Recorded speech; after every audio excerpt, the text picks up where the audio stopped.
Let's mic news wrap में अब सुनते हैं दिन भर की अहम खबरें सिर्फ 10 मिनट में। राजस्थान के दौसा जिले में एक सड़क दुर्घटना में 11 लोगों की मौत हो गई और 8 घायल हो गए। मृतकों में 7 बच्चे और 4 महिलाएं हैं।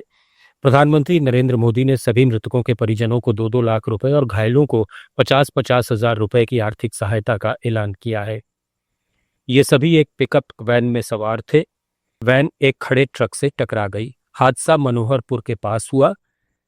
सभी लोग खाटू श्याम और सालासर बालाजी मंदिर के दर्शन करने के बाद उत्तर प्रदेश में एटा के पास अपने गांव लौट रहे थे। पिकअप वैन में 20 से अधिक लोग सवार थे। भारत सिंगापुर मंत्री स्तरीय गोलमेज सम्मेलन का तीसरा दौर नई दिल्ली में हुआ। वित्त मंत्री निर्मला सीतारमण ने विदेश मंत्री डॉक्टर एस जयशंकर, वाणिज्य मंत्री पीयूष गोयल और रेल और सूचना और प्रसारण मंत्री अश्विनी वैष्णव के साथ इस गोलमेज सम्मेलन का नेतृत्व किया। सिंगापुर के प्रतिनिधिमंडल का नेतृत्व सिंगापुर के उप प्रधानमंत्री और व्यापार और उद्योग मंत्री गान किंग यंग ने किया। विदेश मंत्री डॉक्टर एस जयशंकर ने एक्स पर भारत सिंगापुर व्यापार रणनीतिक साझेदारी को मजबूत करने की उनकी प्रतिबद्धता के लिए धन्यवाद दिया। उन्होंने कहा कि भारत सिंगापुर मंत्री स्तरीय गोलमेज सम्मेलन की भारत सिंगापुर व्यापार गोलमेज सम्मेलन प्रतिनिधिमंडल के साथ सार्थक बातचीत हुई। सरकार और उद्योग के बीच तालमेल भारत सिंगापुर संबंधों के अगले चरण को खोलने की कुंजी है। सुप्रीम कोर्ट में बिहार में चल रही स्पेशल इंटेंसिव रिवीजन यानी एसआईआर पर सुनवाई जारी रही। सुप्रीम कोर्ट ने एसआईआर को वोटर फ्रेंडली बताया। कोर्ट ने कहा कि चुनाव आयोग ने 11 में से कोई एक डॉक्यूमेंट मांगा है, जबकि राज्य में पहले किए गए छोटे से वोटर रिवीजन में 7 डॉक्यूमेंट मांगे गए थे। याचिकाकर्ताओं के इस तर्क के बावजूद कि आधार को स्वीकार नहीं करना लिस्ट से बाहर करने जैसा रवैया था, लेकिन इसमें दस्तावेजों की बड़ी संख्या का मकसद लोगों को लिस्ट में जोड़े रखना है। मामले पर सुप्रीम कोर्ट के जस्टिस सूर्यकांत और जस्टिस जयमाल्या बागची की बेंच में सुनवाई चल रही है। वोटर लिस्ट में गड़बड़ी का आरोप लगाते हुए कांग्रेस ने राजस्थान के जयपुर में पैदल मार्च निकाला। प्रदेश कांग्रेस कमेटी के अध्यक्ष गोविंद सिंह डोटासरा ने इसका नेतृत्व किया। मार्च प्रदेश कांग्रेस मुख्यालय से शुरू होकर शहीद स्मारक पर खत्म हुआ। पूर्व सीएम अशोक गहलोत ने कहा कि वोटर लिस्ट में गड़बड़ी हो रही है, इलेक्शन कमीशन जवाब नहीं दे रहा। ऐसा इतिहास में पहली बार हो रहा है। पैदल मार्च देखा निकला 300 मेंबर पार्लियामेंट, खड़गे साहब, राहुल जी, प्रियंका जी, शरद पवार जी, अखिलेश यादव जी, कितने लोगों ने पैदल मार्च किया दिल्ली में। वो मैसेज राजस्थान में हिंदुस्तान भर में जा रहा है किस प्रकार वोटों की चोरी करी है। 1,02,50 वोट एक कॉन्स्टिट्यूंसी में चोरी हो जाए। राहुल जी ने फिगर दिए, आंकड़े दिए और इलेक्शन कमीशन जो बेबूदी बात कर रहा है कि आप तो मैं एफिडेविट दो। पहली बार सुनने ऐसी बात। ये दुर्भाग्य देश का इलेक्शन कमीशन, उसको तो इस पद पे रहने का हक ही नहीं है। इलेक्शन कमीशन को तो इस्तीफा देना चाहिए। जो आदमी इस प्रकार की बात कर रहा है, एफिडेविट मांग रहा है, किस बात का एफिडेविट देने को? ये नई बात हो गई। कोई भी एक आम नागरिक भी कर सकता है, आरोप लगा सकता है इलेक्शन कमीशन पे। वो जांच क्या बात है, अपनी बात कहते भाई मेरे जांच में ही बात आई है, ये शनो एफिडेविट मांगे, क्या करना चाहता है वो। ये जो नाटक चल रहा है बहुत खतरनाक मामला है। डेमोक्रेसी के लिए खतरनाक है, लोकतंत्र के लिए खतरनाक है।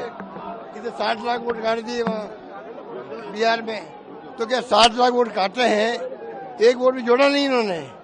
आपने कैंपेन किया होगा, लाखों वोट कट रहे, लाखों वोट जुड़ना चाहिए ना, एक वोट नहीं जुड़ा वहाँ पर। ये सब नाटक हो रहा है, उसके खिलाफ में प्रोटेस्ट हो रहा है। प्रदेश कांग्रेस कमेटी की तरफ से सब भाग ले रहे हैं। उधर बिहार में नेता प्रतिपक्ष तेजस्वी यादव ने बीजेपी और चुनाव आयोग पर गंभीर आरोप लगाए।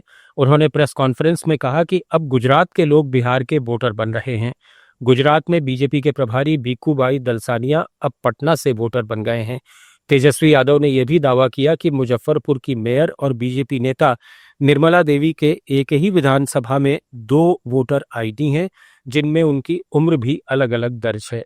तेजस्वी यादव ने आरोप लगाया कि ओरिजिनल मतदाता को चुनाव आयोग की ओर से मृत बता दिया जाता है, लेकिन बीजेपी के लोगों के 2-2 एपिक नंबर बन जाते हैं। जिन लोगों की एसआईआर के बाद मृत्यु लिस्ट में नाम था, उन लोगों को जिंदा जो है अदालत में पेश भी किया गया। देखिए, ये एक गंभीर मामला है। वोट की चोरी लोग कह रहे हैं। चुनाव आयोग जो है वोट की डकैती कर रहा है बीजेपी के इशारे पर। बीजेपी के अंधभक्त लोग जो हैं वो कहते हैं कि मोदी जी का करिश्मा है जो चुनाव जीतते जाते हैं, चाहे किसी भी राज्य में हो। लेकिन सच्चाई ये है कि वोट की डकैती पुरजोर तरीके से हो रही है। अब जब खुलासा होने लगा है तो बीजेपी की बोलती बंद है। वाईएसआरसीपी प्रमुख और आंध्र प्रदेश के पूर्व मुख्यमंत्री वाईएस जगनमोहन रेड्डी ने आरोप लगाया है कि कांग्रेस नेता राहुल गांधी आंध्र प्रदेश में मतदान संबंधी विसंगतियों पर इसलिए बोलने से बचते हैं क्योंकि मुख्यमंत्री एन चंद्रबाबू नायडू तेलंगाना के मुख्यमंत्री रेवंत रेड्डी के जरिए हॉटलाइन पर उनसे संपर्क में हैं। Andhra. And what about Rahul Gandhi there in Delhi? When he talks about vote chori, why does he not make a statement on Andhra? Where the highest 12.5% is the vote difference between what was announced versus the counting day when the votes were counted. The difference was 12.5%. The highest what this man can ever speak of. Why does he not speak about Arvind Kejriwal? When Arvind Kejriwal himself lost MLA election, his own MLA seat Arvind Kejriwal lost. Can you believe that? Why doesn't Rahul Gandhi talk about that? He doesn't. Because Rahul Gandhi does not talk about Andhra because Chandrababu Naidu is in touch with Rahul Gandhi through Revanth Reddy on a hotline. Is it not a fact? I mean, all of you are journalists here. Cross your hearts and speak for yourself and tell me, is it not a fact? And what should I comment on someone like Rahul Gandhi, who himself is not sincere to what he does? Sir, one last question. In the supplementary... Delhi के पूर्व CM Arvind Kejriwal और पूर्व deputy CM Manish Sisodia से जुड़ी शराब घोटाले की एक याचिका पर दिल्ली हाईकोर्ट में सुनवाई हुई। दोनों नेताओं ने हाईकोर्ट में इस मामले में ईडी की ओर से दर्ज केस रद्द करने की मांग की। हाईकोर्ट ने कुछ दलीलें सुनने के बाद सुनवाई 12 नवंबर तक टाल दी। Chief justice of India BR Gavai ने दिल्ली एनसीआर की सड़कों से आवारा कुत्तों पर लगे प्रतिबंध पर फिर से विचार करने का आश्वासन दिया है। सीजेआई ने एक सीनियर एडवोकेट की याचिका पर सुनवाई करते हुए ये टिप्पणी की। सुप्रीम कोर्ट ने 11 अगस्त को डॉग बाइट्स और रेबीज के मामलों को देखते हुए सभी आवारा कुत्तों को 8 हफ्ते में दिल्ली एनसीआर के आवासीय क्षेत्रों से हटाकर शेल्टर होम में भेजने का आदेश दिया था। कोर्ट ने इस काम में बाधा डालने वाले व्यक्तियों के खिलाफ सख्त कार्रवाई की चेतावनी दी थी। ओडिशा सरकार ने बड़ा फैसला करते हुए हरिजन शब्द के प्रयोग पर प्रतिबंध लगा दिया है।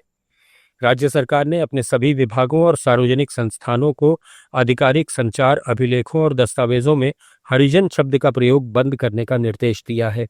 अनुसूचित जनजाति और अनुसूचित जाति विकास, अल्पसंख्यक और पिछड़ा वर्ग कल्याण विभाग के इस आदेश में अधिकारियों को आधिकारिक उद्देश्यों के लिए केवल संवैधानिक शब्द अनुसूचित जाति का ही प्रयोग करने का निर्देश दिया गया है। जम्मू कश्मीर में स्वतंत्रता दिवस से पहले आतंकवादियों और पाकिस्तान प्रायोजित घुसपैठ की कोशिशों के बीच सुरक्षा एजेंसियां हाई अलर्ट पर हैं। बारामूला जिले के उरी सेक्टर में नियंत्रण रेखा पर सेना ने घुसपैठ की कोशिश नाकाम कर दी, लेकिन मुठभेड़ में एक जवान शहीद हो गया। चिरुंडा इलाके में चल रहा ये अभियान अभी जारी है। उधर जम्मू के सांबा जिले में अंतर्राष्ट्रीय सीमा के 2 किलोमीटर के दायरे में रात 10 बजे से सुबह 5 बजे तक रात्रि कर्फ्यू लगा दिया गया है। उत्तर प्रदेश विधानसभा के मानसून सत्र के तीसरे दिन बांके बिहारी मंदिर न्यास विधेयक पारित कर दिया गया। इसका उद्देश्य ऐतिहासिक मंदिरों के प्रबंधन को संस्थागत रूप देना और उनकी सदियों पुरानी परंपराओं को संरक्षित करना है। सरकार का कहना है कि नया न्यास संत स्वामी हरिदास द्वारा स्थापित परंपराओं की रक्षा करते हुए श्रद्धालुओं के लिए विश्व स्तरीय सुविधाएं सुनिश्चित करेगा। न्यूज रैप में फिलहाल इतना ही। जुड़े रहिए लेट्स माइक के साथ। आप सुन रहे थे let's mike more than radio. Follow कीजिए हमें हमारे सोशल मीडिया प्लेटफॉर्म्स पर।